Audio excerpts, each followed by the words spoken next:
ဝစ်လွတ်ကင်းရန်နီလန်ကိုရင်မဲတော်သည်သူတော်မူချားနှင့်အတူဆက်လက်ခီးထွက်လာလေ၏သူတို့သည်ခြေချင်းခီးဖြင့်တလက်တိမ်တိုက်စီး၍တလက်ခီးဆက်ကြသည်ကဲတော်မူပါကဲတော်မူပါသူတို့သည်ကဲပါယူပါဟူသောအတန်ကိုတစားစားကြားရလေသူတို့သည်ရွေးပြားနေသောတိမ်တိုက်ကိုရက်တန့်၍ကြည့်လိုက်၏ထိုအခါကောင်းကင်၌ကျိုးဖြင့်တုံနှောင်၍တန်းလန်းဆွဲထားသည်ကိုတွေ့လိုက်ရသည်ကိုရင်မဲတော်ကမေးလိုက်သည်တင်ကဘဲကလည်းအပဲကြောင့်ခုလိုပြစ်ဒဏ်ခံနေရတာလဲထိုနဂါးကကျမုတ်သည်အနောက်ပင်လယ်နဂါးမင်းရဲ့သားတော်ဖြစ်ပါတယ်ခိုက်ရန်ဒေါသပွားပြီးစိတ်ဆိုးရာကနန်းတော်ကိုမီးတင်ရှို့ခဲ့ပါတယ်နတ်မင်းကြီးယိုဟွမ်းတတိကိုဖခင်ကတိုင်ကြားတဲ့အတွက်နတ်မင်းကြီးကကျွန်ုပ်အားကျိန်တန်300ချထားစေခဲ့ပါတယ်မကြာမီတက်ဖို့အပြစ်ဒဏ်ချထားပါတယ်ကိုရင်မဲတော်ကဲမတော်မူပါဦးတင်ကလည်းစိုးပေတာကိုစိုးခဲ့တာအမှန်ပါပဲမဲတော်ဒါပေမဲ့ကျွန်ုပ်ဟာကိုစိုးခဲ့တာတွေကိုနောင်တရနေတဲ့သူပါကျွန်ုပ်ကိုစောင့်ရှောက်ပါတင်တကယ်နောင်တရနေပြီလားရနေပါပြီမဲတော်တင်တကယ်နောင်တရရုံးမှန်ရင်နတ်မင်းကြီးယိုဟွမ်းတတိကိုငါသွားရောက်တောင်းပန်ပေးပါမယ်ကိုရင်မဲတော်သည်နတ်မင်းကြီးယိုဟွမ်းတတိနေထိုင်သောတိမ်တိုက်နန်းတော်သို့ခီးဆက်လေတော့၏ကိုရင်မဲတော်သည်နတ်မင်းကြီးယိုဟွမ်းတတိရှိရာသို့ဝင်ရောက်ကစားလေ၏နတ်မင်းကြီးယိုဟွမ်းတတိသည်ကိုရင်မဲတော်နှင့်ယင်းဤခင်မင်နေသူဖြစ်ရာကိုရင်မဲတော်ကိုပြုံးရွှင်စွာကြည့်၍မေးလေ၏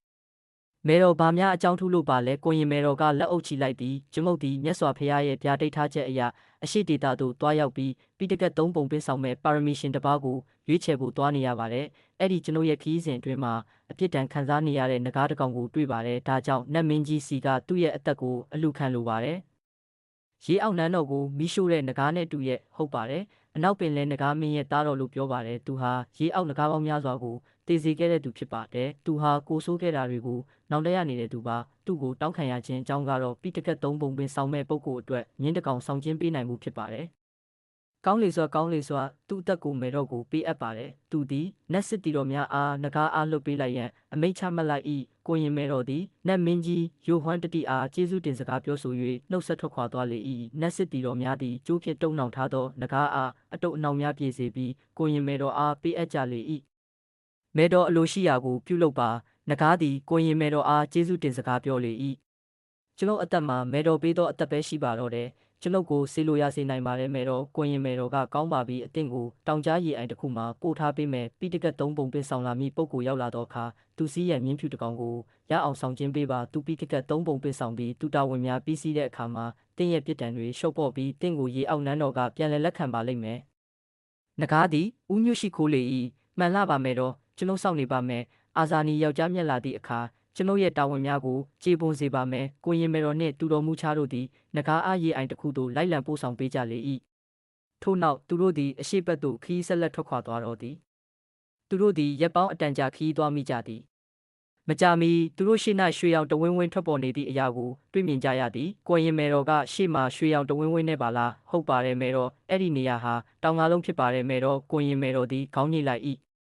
ဘာကိုမှတ်မိတာလဲမဲတော်အဲ့ဒီတောင်ငါလုံးဟာမူလကဒီနေရာမှာမရှိခဲ့ဘူးဘလို့ကြောင့်ဒီကိုရောက်လာတာပါလဲအင်မတန်ကိုအထင်ကြီးတဲ့မြောက်မင်းကိုဖိထားတဲ့တောင်ငါလုံးဖြစ်တယ်ဒီတောင်ငါလုံးကိုမှတ်ပြီးမြောက်မင်းပေါ်ကိုဖိချလိုက်တယ်မြောက်မင်းဟာဦးကောင်းနဲ့လက်နက်ဖက်ပဲဖိထားတဲ့နေရာကလွတ်တော်တယ်သူစာတောင်းရင်တန်လောက်စာလုံးကိုကျွေးရီတောင်းရင်ကြေးရီကြိုပြီးတိုက်လို့မှားကြခဲ့တယ်မြောက်မင်းအဲ့ဒီနေရာမှာရှိနေသေးသလားမဲတော်ရှိမယ်လို့ထင်တယ်မြောက်မင်းဟာအဲ့ဒီတောင်တွေအောက်မှာ900နေရမယ်ဒီလိုဆိုရင်ဆရာတပည့်2ယောက်သည်တောင်ငါလုံးသို့ဥတီလျှောက်သွားကြလေ၏သူတို့တောင်ငါလုံးသို့ရောက်သောအခါတောင်အားလုံးရွှေရောင်တပြောင်ပြောင်ဝင်းထိန်နေသည်ကိုတွေ့ရသည်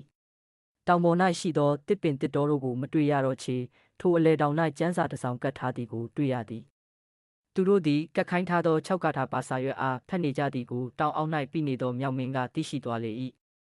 မြောက်မင်းသည်တောင်အောက်၌ပြနေသည်မှာနှစ်ကာလရှိကြခဲ့လေပြီမြောက်မင်း၏မမာနတို့လည်းအည်ပြောခဲ့လေပြီသူ၏တကိုးတိပတ်တို့မှလည်းမိတို့မြအရာမရောက်ပဲဖြစ်နေလေပြီတောင်ပေါ်မှာဘသူများရောက်နေကြပါသလဲမြောက်မင်းသည်လေတံပြောနှင့်မေးလေ၏ကိုရင်မဲတော်နှင့်တူတော်မူချားတို့သည်မြောက်မင်း၏အတန်ကိုကြားသဖြင့်အောက်သို့ဆင်းလာကြသည်ကိုရင်မဲတော်ရောက်ရှိလာသည်နှင့်တောင်ဆောင်နှက်တို့သည်ကိုရင်မဲတော်ကိုဥခိုက်ရှိခိုးကြလေ၏ကိုရင်မဲတော်ကမြောက်မင်းရှိတဲ့နေရာကိုပို့ပေးကြပါနှက်မင်းတို့ကြွပါမယ်တော့တောင်ဆောင်နှက်တို့သည်ဥဆောင်ခေါ်သွားကြ၏မကြာမီပြီးနေသောမြောက်မင်းထံသို့ရောက်ရှိသွားလေ၏ကိုရင်မဲတော်ကတင်မြောက်မင်းကျွန်ုပ်ကိုမှတ်မိရဲ့လားမြောက်မင်းသည်မျက်လုံးများနေသည်သူသည်ခန္ဓာကိုယ်တစ်ခုလုံးမလှုပ်ရှားနိုင်ပေတင်ကိုမမှတ်မိပဲရှိပါမလားတင်ဟာကိုရင်မဲတော်ပဲကိုရင်မဲတော်သည်ခေါင်းညိတ်လေ၏တင်မှတ်မိသားပဲမှတ်မိပါတယ်ကျွန်ုပ်ရဲ့အတိဝံဟာအကောင်းကြီးရှိပါသေးတယ်တင်ဟာအလွန်အံ့ဩစရာကောင်းတယ်ကြံတဲ့လူတွေဟာတင့်လိုအခြေအနေမှာဘယ်သူမှအသက်ရှင်နိုင်ကြမှာမဟုတ်ဘူး ဒါကဝက်ပေါ်လေးတင်လာကြည့်တာဝမ်းသာပါတယ်ဒါပေမဲ့ဒီမှာကျွန်ုပ်နေရတာအတော်ကြာသွားပြီးကျွန်ုပ်ရဲ့ဘလူးမိတ်ဆွေတွေလည်းတယောက်မှလာမကြည့်ဘူး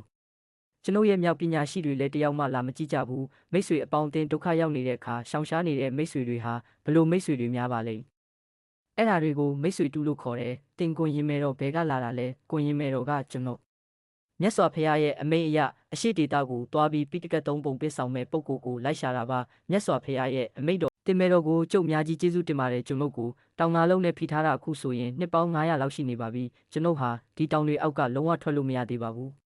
ကိုရင်မဲတော်တက်နိုင်မယ်ဆိုရင်ကျွန်ုပ်ကိုထွက်နိုင်အောင်ကူညီပါကိုရင်မဲတော်ကပြုံးလေ၏2900ဖြစ်စေနှစ်အစိတ်ဖြစ်စေဘယ်သူမှတင့်ကိုမကူညီဝန်းကြပါဘူးနောက်ပြီးတင်ကောတင့်ကိုတင်အာမခံလို့လားတင်ဟာဟွာကိုစန်းတောင်မှလည်းစိတ်ထင်တယ်လို့နေခဲ့တယ်တင်မြောက်တွေနဲ့ကတော့ဘာမှမဖြစ်ဘူးပေါ့တိုးတော့တင်နဲ့ပြည်မှာတောင်းကျပ်မှုမျိုးကိုတော့ဘယ်နဲ့ကမှမလိုလားပါဘူးမြောက်မင်းကယူကျုံမရစွာပြောသည်ကျွန်ုပ်သည်တကိုးရှင်အဖြစ်ကြီးကြီးစွာနေထိုင်တဲ့ပါလေရန်ရန်ကာကာနေခဲ့မိသည့်အဖြစ်ကိုကျွန်ုပ်များစွာနောင်တရနေပါတယ်ကျွန်ုပ်ဒီဝက်ကလွတ်မြောက်အောင်ဘယ်သို့ပြုလို့ရမည်ကိုလမ်းညွှန်ပေးတော်မူပါကိုရင်မဲတော်သည်မြောက်မင်းကိုစစ်စစ်ကြည့်၍မေးမြန်းလေ၏တင်တကယ်ပဲနောင်တရပြီလားမြောက်မင်းသည်ရိုကျိုးစွာပြောလေ၏ကျွန်ုပ်အမှန်တကယ်ပြောတာပါကိုရင်မဲတော်သည်မြောက်မင်း၏စကားကိုကြားသောအခါအလွန်ဝမ်းသာအားရဖြစ်မိတင်နောင်တရပြီဆိုတာသိရလို့ကျွန်ုပ်အလွန်ဝမ်းသာပါတယ်တင်ကောင်းတာလုပ်ရင်ကောင်းကျိုးကိုခံစားရမယ်မကောင်းမှုလုပ်ရင်မကောင်းကျိုးခံစားရမယ်ဒါကြောင့်ကျွန်ုပ်ပြောတာကိုတေချာစွာနားထောင်ပါကျွန်ုပ်သည်မြတ်စွာဘုရား၏အမိန့်တော်အရအရှိတေတာကိုပိဋကတ်တော်ပို့ဆောင်မဲ့ပါရမီရှင်တယောက်ကိုရှာဖွေရန်ထွက်လာခြင်းဖြစ်တဲ့တင်ဝေကျွေးလွတ်မြောက်ခြင်းရင်ပိဋကတ်သုံးပုံပို့ဆောင်မဲ့ပုဂ္ဂိုလ်စီမှာတပိတ်ခံလိုက်ပါသူ့ကိုမြတ်စွာဘုရားစီပို့ဆောင်ပြီးပြန်လာတဲ့အခါမှာတင်ရဲ့ဝေကျွေးကုံဆုံးစေပြီးနတ်ပုံနဲ့နတ်မှာပြန်ခံစားစေရမယ်လို့ကျွန်ုပ်ကတည်ပေးပါတယ်ကျွန်ုပ်လက်ခံပါတယ်မဲတော်ကောင်းလေစွာတင့်ကိုကျွန်ုပ်အမည်တစ်ခုပေးခဲ့ပါမယ်မလိုတော့ပါဘူးကျွန်ုပ်မှာအမည်ရှိပြီးဖြစ်ပါတယ်တင့်နာမယ်ဘလို့ခေါ်ပါတလဲစွန်းဟုခုံးပါကိုရင်မဲတော်သည်ဝမ်းသာအားရဖြစ်သွား၏ကောင်းလေရှိမှရထားတဲ့လူနှစ်ယောက်ဟာလည်းတင့်နာမယ်နဲ့ခက်ဆင်ဆင်ဖြစ်တယ်ကိုရင်မဲတော်ကဆက်၍ပြောကြားလိုက်၏ကဲတင်ဒီမှာစောင့်နေပြီးတော့ပိဋကတ်သုံးပုံပစ်ဆောင်မဲ့ပုဂ္ဂိုလ်လာရင်ဒီတောင်ငါးလုံးစီပို့လွတ်ပေးပါမယ်